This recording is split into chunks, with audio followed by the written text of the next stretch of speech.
Hello students, welcome to Meso Study again. So we were discussing about CBSE pattern question exercises for the chapter number 1, that is our living world, right? And we have already discussed about the 5 questions. The 5 questions which we have discussed, that was a first 1 mark question. Second was also a 1 mark question that we have discussed, which is related to chemotaxonomy. Genus we have already completed. Now elaborate about the keys. We know about the keys, we have already studied in the previous session, and classical taxonomy and the modern taxonomy also we have studied. Now let's move on to 6th question. So that is also because we are talking about a 2 marks question, the 6th question is also a 2 mark question. Now, what do you mean by living? Give any 4 defining feature of a living form. Any person, any individual, when we talk about the living forms which are there, basically they show different features. First basic feature is that they should show metabolism. They should assimilate energy as well as they should release energy. Assimilation should be there, formation should be there, and there should be a release of energy. That is the most important part of it. Along with this, the metabolism, we know it is made up of the 2 type of reaction. One is catabolism, another is anabolism. Second is called as, in this case, that they should show reproduction as well. Also, the third property which is shown by a living organism is that they should show a consciousness. Now question arises, what is a consciousness? Consciousness means to respond to external stimuli. Not only animals, not only we human beings, but also plants also respond to the external stimuli. You must have heard of photoperiodism, that is a flowering due to the presence of light. You must have heard of phototropism, that means a movement of the plant towards the light. Movement of roots towards the earth, geotropism, that also we have studied. These are just the features of a living organism.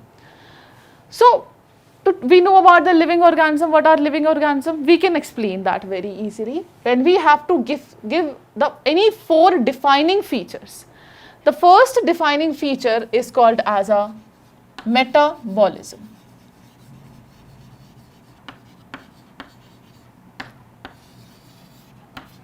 Metabolism. Question arises, what is metabolism? Metabolism means secretion and release of energy. Release of energy. And we know this secretion and this release of energy is very important. First of all, energy is synthesized and later on that energy is released. Because energy is important for undergoing the various reactions in our body, for the various work in our body. So, energy is important for various life processes. The first life process that we know, that is a locomotion.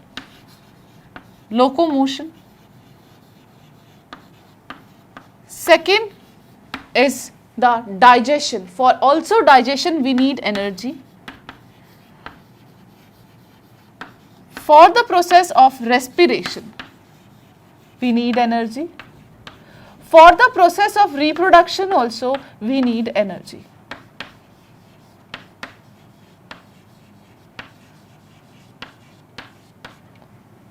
We need energy, right? So this is one of the feature of organism. Another feature is called as a consciousness.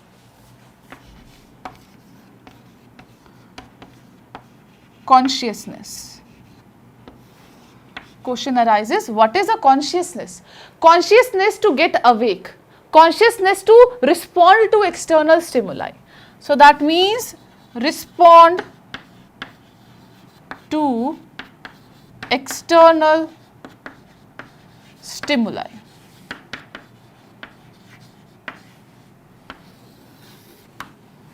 Right? Do I need to discuss about the animal, that how do they respond to external stimuli? I don't think so. I need to explain about that.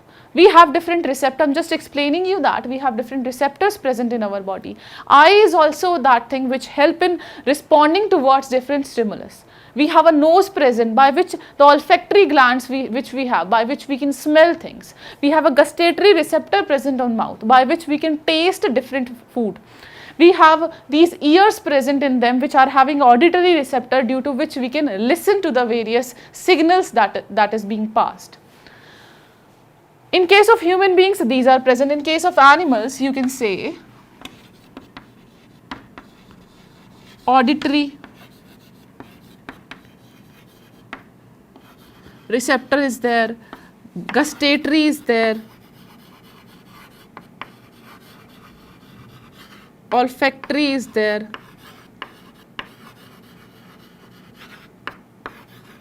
and very important, we have is an eye present. And we all have a well developed nervous system.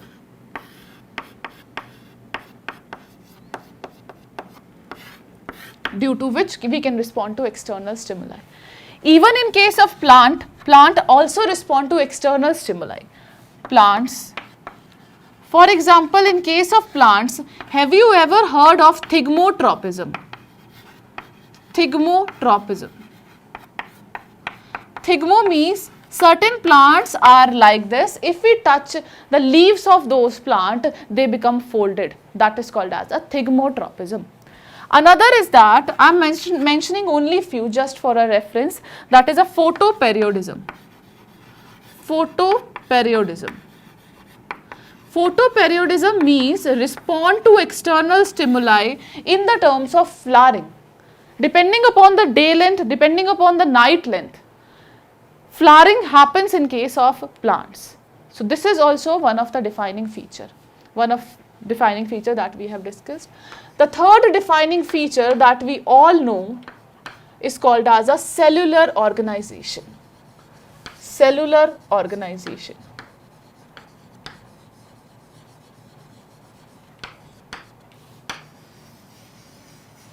Cellular organization. Cellular organization, starting from those bacteria as well, starting from those plants as well, even we have a certain multicellular, even in plants a multicellularity is there. Even in plants the organs are there, the tissue system is well developed. So these cellular organization, this is also a basic unit which act as a defining feature of a living organism.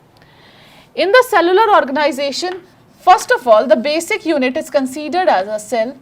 All the cells, they combine together and they form a tissue. Tissue combined together, they form an organ. Organ combined together and they form a system. In case of plants, the organ and the tissue system level of organization is there, where in case of our organ and organ system level of organization is present in case of animals, right? So these are the certain features which actually define that we are living organism, right? So students, first of all note down this, then we will proceed further. So students, hope you have noted down about these defining features, right? Now let's move on to the next question. Question number 7. This question number 7 is of 3 marks. So we have to explain the things accordingly.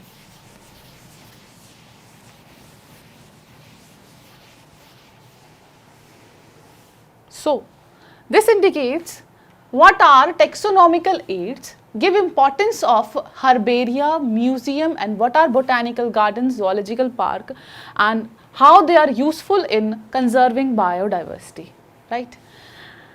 Question here indicates taxonomical aids. What are these taxonomical aids? Taxonomical aids, these are those aids in which they help in the classification process, if I say. They help in identifying a species. Basically, these taxonomical aids,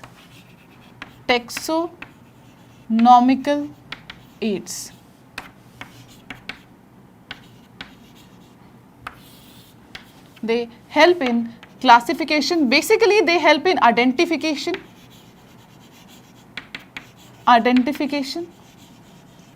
They help in nomenclature and classification of a species.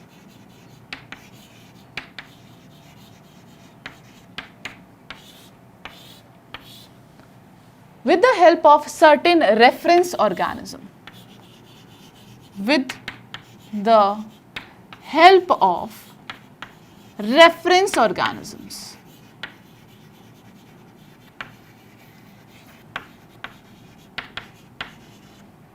Now, in the last, I have written one word which is a reference organism. Now, these reference organisms are obtained from, the information can be obtained from botanical gardens, they will be obtained from zoological park, they can be obtained from these herbaria, these museums. Right? Now, question indicates that we have to explain about the different taxonomical aids. 8 taxonomical aids we have already discussed, so I will be discussing about only those which is mentioned in the question. First of all, let's focus on this herbaria. What is a herbaria? So, herbaria is that which is having a collection of different plant. In this, what we do, we collect plant,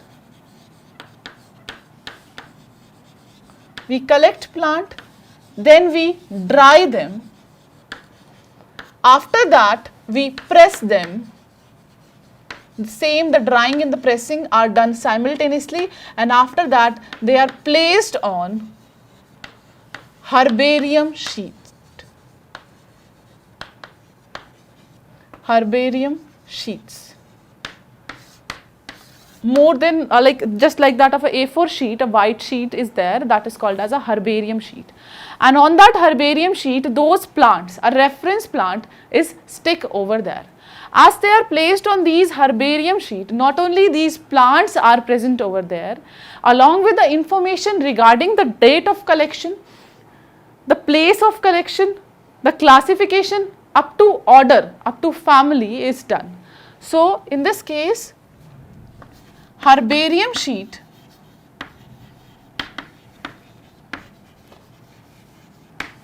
has certain information as well.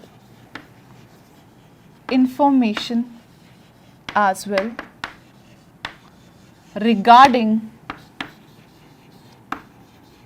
species, regarding plant, which is there. Above side, we can see the information is there. And what kind of information? Date of collection, they have is a place of collection,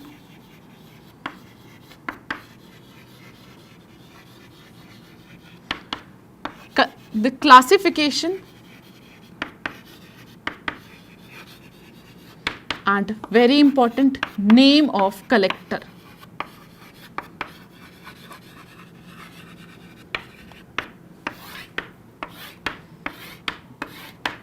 So, what is a herbarium?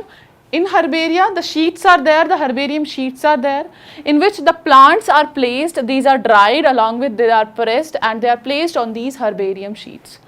And they have a certain information like date of collection, place of collection, classification, and the name of collector as well. Now come to this side. Second, they have written regarding the museum. So, what is a museum? Museum.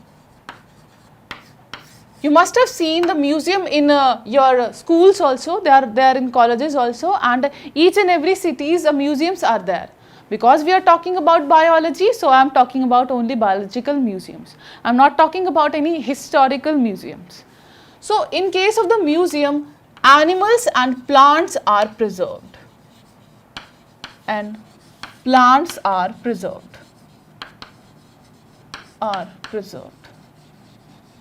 And these animals which are preserved, they are placed in certain preservatives. Normally formalin is used, formalin as preservative. Basically what we want is to store there the soft tissues as well. Normally nothing happened to the hard tissue because we are keeping them for a reference, so we have to preserve their soft tissues as well. So, soft tissues, they are preserved with the help of a formalin, and you know, certain mammals and birds, they are also preserved in these. Mammals, birds are also preserved. Now, mammals are very big and birds are very big. We cannot keep them in formalin, we cannot keep them in jar. So what we do, we after killing those mammals, they are stuffed. So these are stuffed, right? So that only morphological features can be studied. We cannot study the anatomical feature because of this, only the morphological they can be studied. So mammals and the birds, they are also there, and the museum, they also have a skeleton. You have seen skeleton also in your museum, you must have seen there. So skeleton is also there, that is just for a reference study. So how are botanical gardens in the zoological park are useful in conserving biodiversity? Now, what are these botanical gardens? Let's discuss that. Botanical gardens. In case of botanical gardens, the plants are kept. Live plants, not dead. In case of herbarium, dried plants are kept, but in botanical garden, only live plants are kept. And these plants which are kept, they are useful for the study, or you can say they are useful as a reference for nomenclature. They are useful to carry out certain experiments, for the experimental study also, and for very important for aesthetic, because plants gives us pleasure, that's why for the aesthetics also they are kept over there. Now it is written over here why they are useful in conserving biodiversity, because in botanical garden whatever plants which are kept, they are kept in a live condition. They are given the proper environment which they require, that's why it is one of that factor which help in conserving the biodiversity. Next we have is a zoological park. Zoological park. Now the name itself indicate the zoological park, that means they will be having animals. So animals are kept under natural environment. Kept under natural environment which they require for sustenance.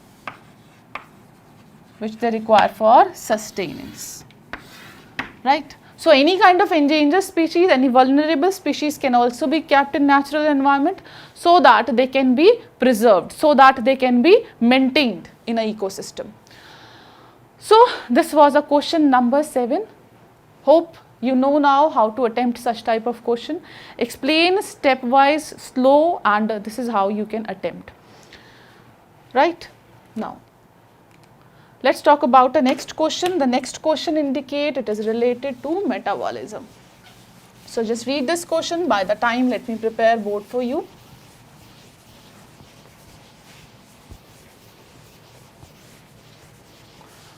So metabolism is defining feature of all living organism without exception. Isolated metabolic reaction in vitro are not living things but surely living reaction. Now tell me one thing, what do you mean by this metabolism? Metabolism, I think we have studied in the last few questions. What is metabolism? Metabolism.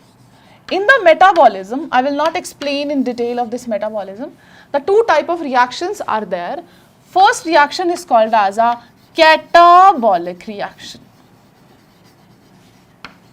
And second reaction is called as a anabolic reaction.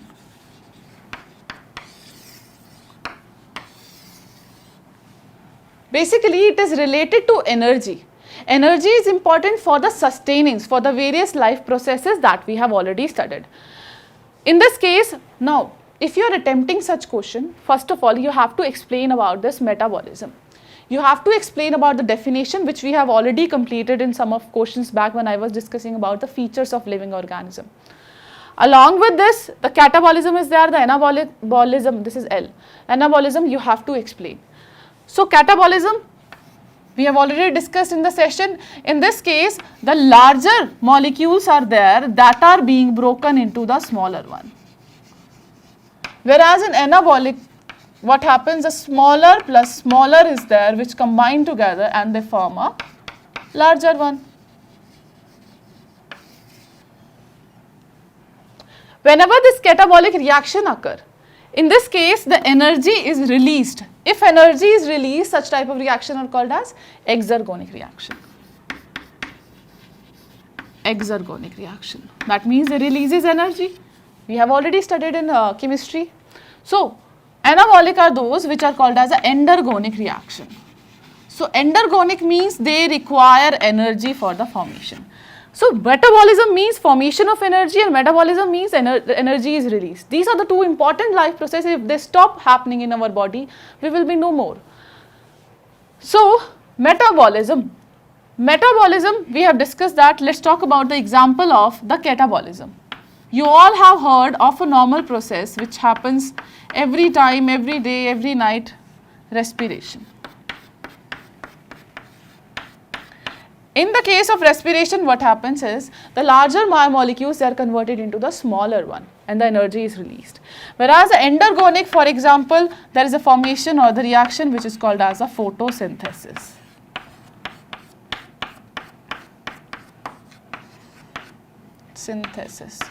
Now, again, come back to the question. Isolated metabolic reaction in vitro are not living things but surely living reactions. They are not living things, but they are living reactions.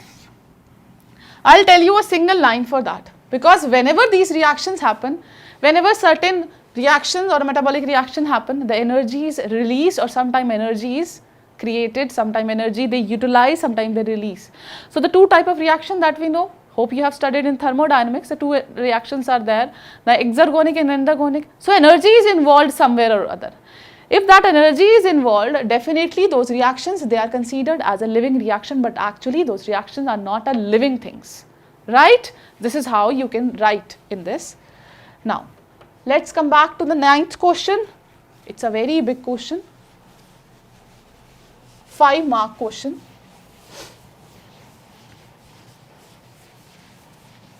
ICBN.